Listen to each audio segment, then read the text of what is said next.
Hello and welcome back to Language Culture and Dr. Lou. And so today I like to will answer a question that I most get asked by people who know I'm a professor who teaches in the language department. And like the most often question that people ask me is, what's the easiest language for me to learn? And that, of course, depends on what is your native language and all that. And since everybody who's been asking me these questions are speakers of American English, native speakers of American English, uh, I decided to make this video about, well, with recommendations for what language should a native English speaker, especially one from the US, start with? What would they find the easiest, of course? And because finding a language easier might help you give a little more confidence, which helps you really build the courage that it takes to be able to make mistakes left and right and forget things left and right and still come out on top learning, because making mistakes, learning from said mistakes, forgetting things, or uh, figuring out how to remember things that you have forgotten, all of this is all very important parts of language learning. So you're going to want a language that's going to be very similar to English. That, in theory, makes it easier to learn. And so, speaking of languages similar to English, that's why in this list of 9 languages, the top four, the four highlighted in red, these are all Germanic languages, meaning they come from the same language family that English and German both come from. The 5 other languages highlighted here are all Romance languages, because it turns out English has a lot of Latin in it. Even though English is not a Romance language, we have gotten a lot of words from Latin and from French, especially from French, but also to a certain extent the other Romance languages. And the Romance languages have in turn, they've also borrowed a lot of words from English. So we get a lot of common vocabulary with Germanic languages and with Romance languages. And so these 9 languages that you see here listed on the screen they all belong to what we call category 1 languages.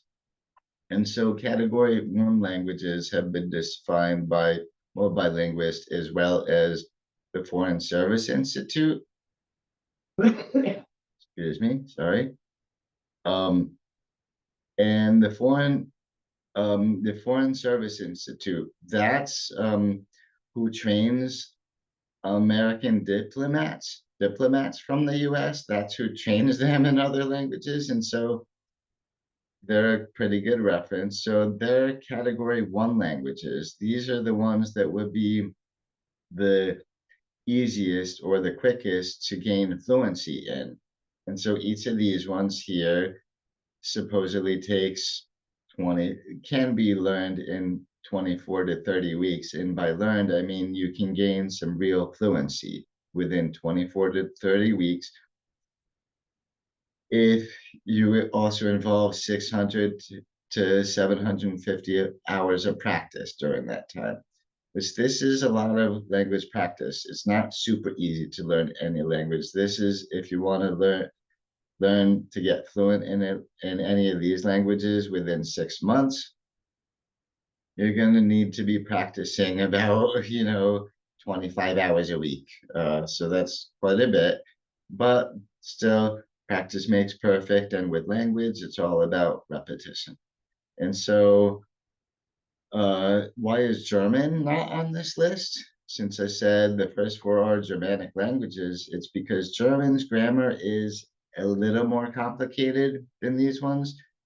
And so German ends up being a category 2 language, which means it might take about 50% more hours of practice to gain fluency. So it's not, I'm not recommending German as one of the easiest languages for an English speaker to learn, but any of these I will recommend.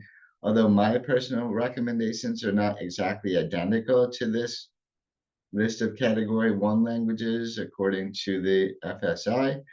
Um, because, well, because I'm going to add in my own recommendations, add one more Germanic language that has grammar that's a little simpler than the other ones here.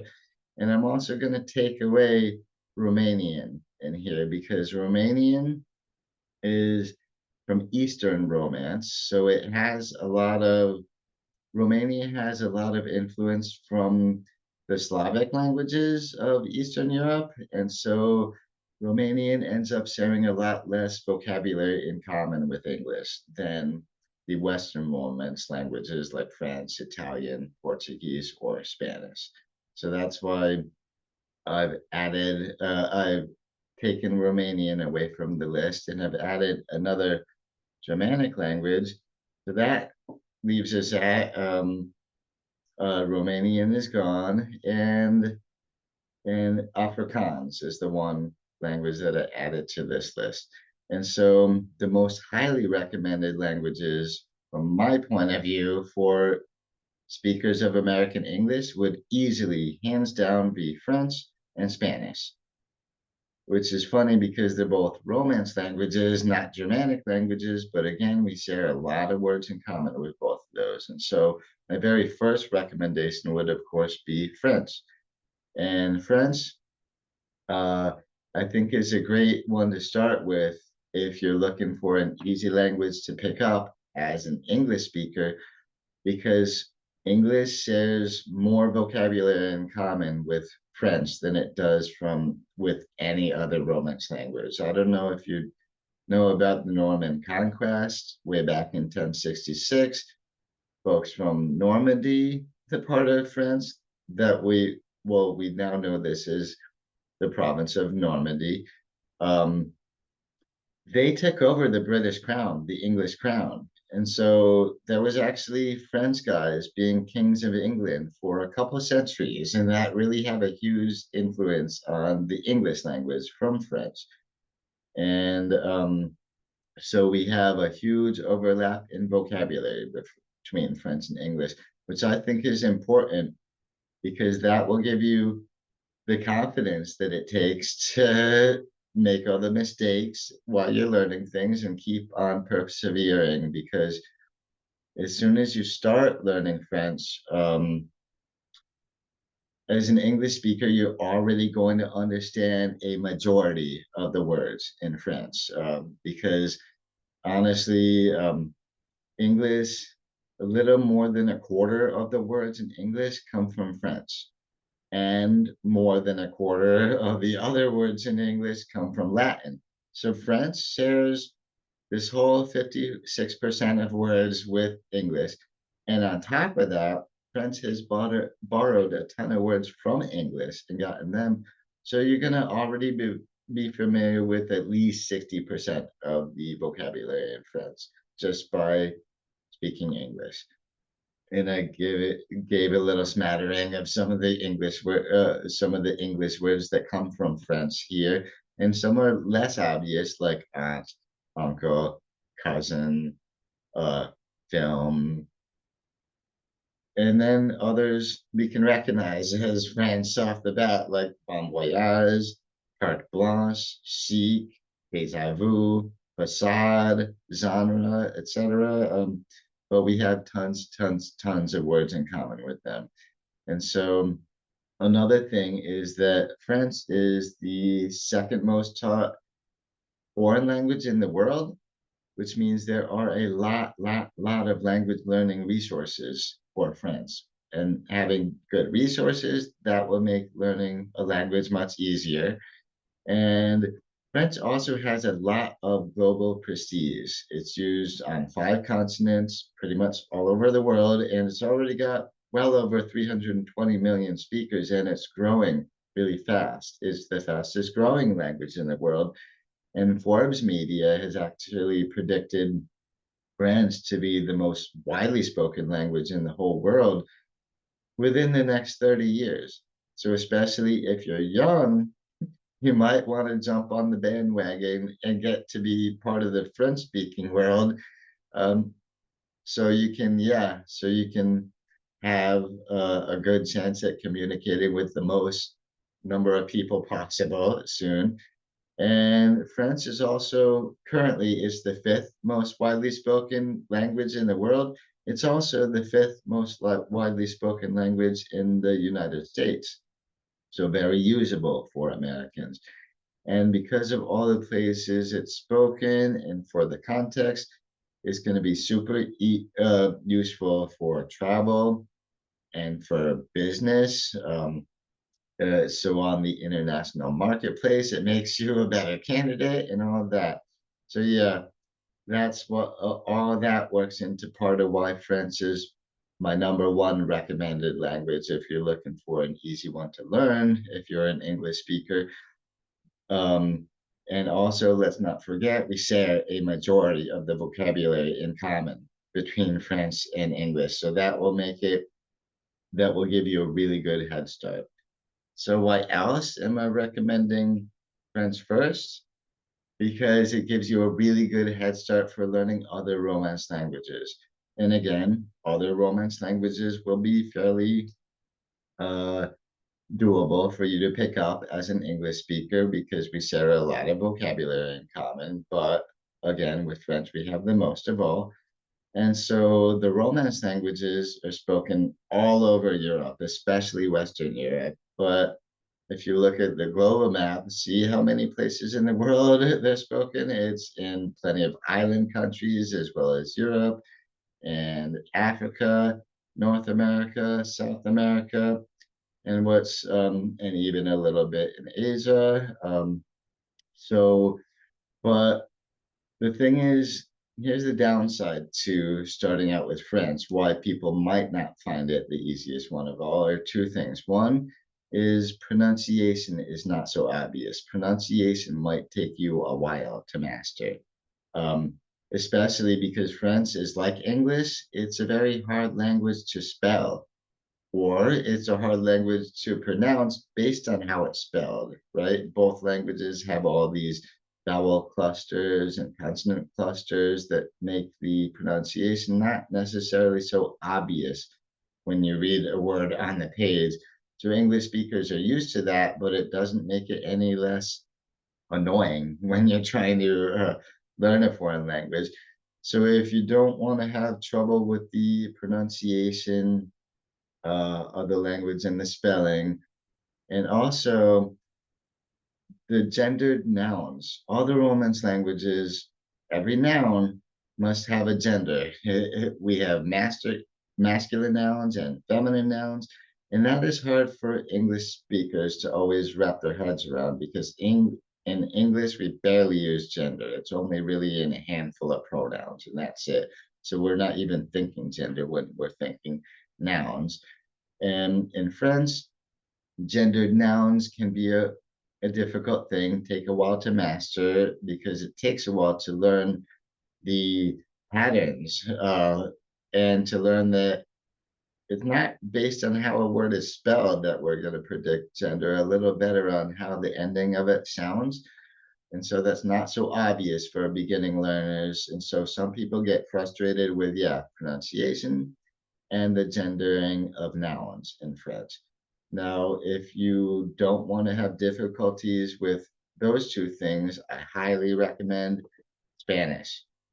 Uh, so Spanish, one thing that's really good, making it sort of easy to pick up for English speakers is, again, we share a lot of Latin-based cognate words like animal and hospital, things like that, that you might not even know come from Latin. They have them in Spanish too. And also, it's really, in the beginning, it seems easier to pronounce because the spelling in Spanish is very phonetic, meaning when you're looking at a word on the page, it looks pretty much exactly like how it sounds. And so that can make it easier. to remember how to spell words and also how to pronounce them. And so that I would say if you don't want to struggle with the spelling and pronunciation difficulties of French, Spanish is definitely the way to go. Um, the spelling in Spanish is very, very consistent, and it's oftentimes you get one letter that gives you one sound. There you go. So Spanish, if you don't want to learn French, Spanish is definitely my highest recommended language for you. And Spanish, much like French, is very widely spoken in many places in the world, and especially in the Americas, right? North America, Central America, South America, we have lots of Spanish spoken here. And so that can make it very useful. And also, much like in France, where it has a lot of media exposures where you can immerse yourself in the language by watching movies or listening to music or reading books, etc. Um, Same thing is true of Spanish. There's a lot of media exposure. So definitely good way to learn because immersing yourself in a language makes a lot of the learning end up coming pretty naturally to you and makes it a lot easier. So again, my top two recommendations for what are the easiest languages to learn for English speakers, definitely French and Spanish. And a close third would be Italian. Italian, much like Spanish, has a pretty phonetic spelling, meaning the words often look on the page a lot like they sound when we say them out loud. And that again, at the beginning, when you're first starting to learn a language, that will be pretty appealing to you, being able to intuitively pronounce words as you're reading them off the page. And Italian also has rich cultural media, just like Spanish and French. And Italian, you got plenty of music to listen to, all lots of good food. They're very known for their food and films. So some similarity things with the media with French, although among the three languages I mentioned so far, French definitely has the most language learning resources available to it. So that's why it made my first pick, but I absolutely did not want to count out Spanish or Italian. And Portuguese is going to be pretty similar to Spanish in structure, and it also has many cognates with English and with Spanish, and especially in Brazilian Portuguese, the phonetics work out pretty well. Now, European Portuguese, the pronunciation is a little less intuitive for Americans learning it.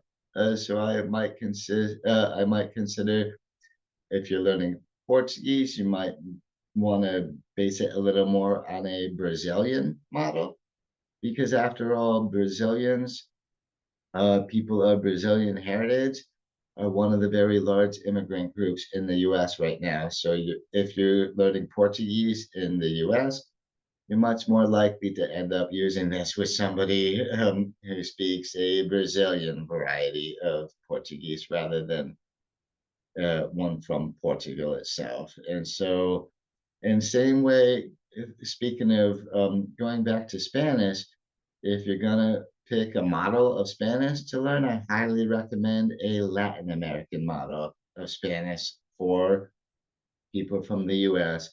That will get you out of having to learn to use the vosotros form and some other things, as well as the pronouncing of s and z is not going to become th and the.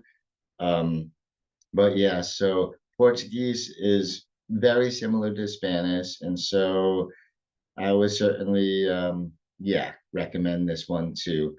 But again, European Portuguese pronunciation will be a little less intuitive for English speakers, so I recommend a Brazilian model. Now, so those were all the four Romance languages that I would recommend. And I would say if you want to learn another language, and you want to make it easy on yourself as an English speaker, a Romance language is the way to go, especially one from Western Europe, and especially French and Spanish. Now, one of the Germanic languages that I added was Afrikaans. So my fifth and sixth recommendations for what would be the easiest languages for you to learn would be Dutch and Afrikaans. So first I want to talk about Dutch. Dutch shares Germanic roots with English, and it has a similar sentence structure. And because it shares Germanic roots, we're both Germanic languages, that means we share a lot of words in common. So that will be very helpful on your learning too. But the challenge is with Dutch that the pronunciation might be a little difficult for English speakers, and word order might be very unfamiliar. So if you're looking for the easier route, the easiest language to go, I would highly recommend Afrikaans, which is kind of like a simplified version of Dutch. And by that, I mean it started out as a Dutch pidgin in southern Africa, and then it got a heck of a lot of influence by English. So Afrikaans is going to share even more words in common with English than Dutch did. And the grammar gets a little simpler in Afrikaans because you don't really have to worry about so many verb conjugations, and also the nouns do not have genders, so you don't have to worry about learning gendered nouns. So that will make it easy. And the syntax of meaning the word order and sentence structure of Afrikaans is much simpler. It's quite simple as compared to Dutch. So I would say if you're looking for the easy route, learn Afrikaans. But the problem with Afrikaans is that it has very limited global uses. And I can understand why the Foreign Service Institute is not recommending Afrikaans for training diplomats, because Afrikaans is mostly spoken in South Africa and Namibia. And both of those countries happen to also have English as an official language. So I can understand why we wouldn't bother training our diplomats to speak something else if they're going to be working there. Although if you are planning to visit Namibia, I highly recommend learning Afrikaans, because although English is an official language there, it's only about 3% of the population who actually speak it at home. So Afrikaans will help you quite a bit in that respect. And so the last three recommendations I have are Danish, Norwegian, and Swedish. And these are also known as Scandinavian languages, aka, the languages of the Vikings and whatnot. But they're also known as Germanic languages. They're part of the Germanic language family. So why they all come recommended as fairly easy to learn is being from the Germanic language family.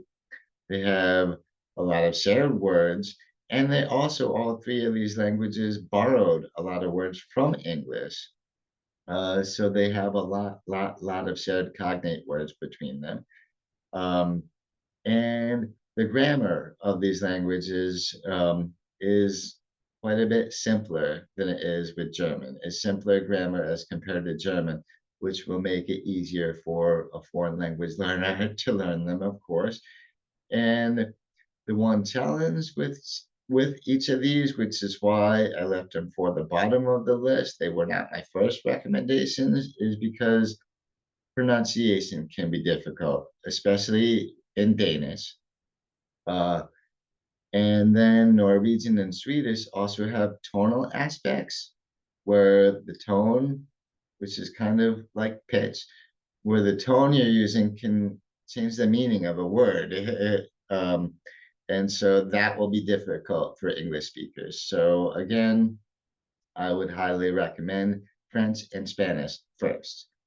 And Romance languages tend to be a lot easier for English speakers to pick up on, because we have so much Latin in our English already, and because we have borrowed so many words from Romance, and Romance languages have borrowed so many words from us, so that gives us a huge shared vocabulary. And again, most of all, with French.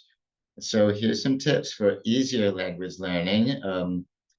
I should have told you at the beginning of the video that this was coming at the end, but the reason why I'm giving you several options to pick from instead of just saying, oh, one language, is because it's important if you want to really um, delve in and learn a language, do all the commitment that it takes to learn a language, you're going to want to choose the right one for you. And so this means in part you're going to want to choose one where you feel you might be able to connect to the culture or cultures represented by this language. And you're also going to want to choose one with a lot of resources and media that you enjoy. And that to me is also why French and Spanish come out on top, because I love films and literature and music in both of those languages. So I might be a little biased here. And so that's the first tip for easy language learning, is choose one with a lot of resources and media that you enjoy. So you will really immerse yourself right in it, which will make the language learning start to come very naturally to you. Um, and so second tip would be you cannot pick another language up without regular practice. Small, consistent efforts are key to learning languages, even if you can only spare 15 or 20 minutes in a day. Please do it because it will keep you remembering. Because how do we remember things in language? Repetition, repetition, repetition, right? And so you want to practice regularly. If you can't find any native speakers to practice with, at least use one of the apps. There's plenty of apps for your cell phone where you can do this, like Duolingo, Babbel, Rosetta Stone, and so on and so forth. And I do often recommend starting with Duolingo because it's free. Start with something free before you make the big commitment. Um, and and Duolingo also teaches a lot of grammar.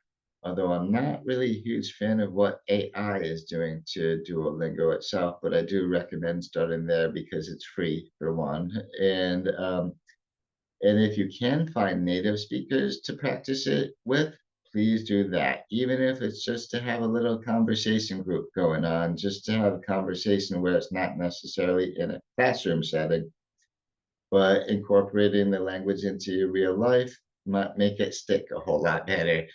And again, that's why I suggest something with a lot of media that you can consume as well, because that's a lot of input in that language. And then finally, my last tip is when you are learning a language, you want to first focus on spoken fluency, which means focus on being able to get words out, to pronounce some of the most basic vocabulary words, and also be able to listen and hear them, understand what words you're hearing. All that is a super good building block, or super good building blocks for learning a new language. And especially if you're talking about learning to recognize words coming at you, focus on the most common vocabulary items. I recommend doing that first so you can gain a little confidence. And again, it will take quite a bit of confidence to be able to keep on making mistake after mistake after mistake and still want to keep persevering and learning. So there you go. So happy language learning. Again, my top recommendations for an American English speaker would be French and Spanish, because both of those languages are hugely widely used in the Americas. And we have a lot of media and resources we can take advantage of to learn them. So there you go. And please do, if you have any questions about any of these, please leave them in the comments. I would really be happy to answer them. And please remember to give a like to this video, give it a thumbs up. And thank you so much for watching. I appreciate it so much that you watched this all the way to the very end. And And because that does mean so much. And so I will get working on my next video pretty much right away. And so I look forward to, yeah, seeing you in that one. So until then, catch you around next time. Bye-bye.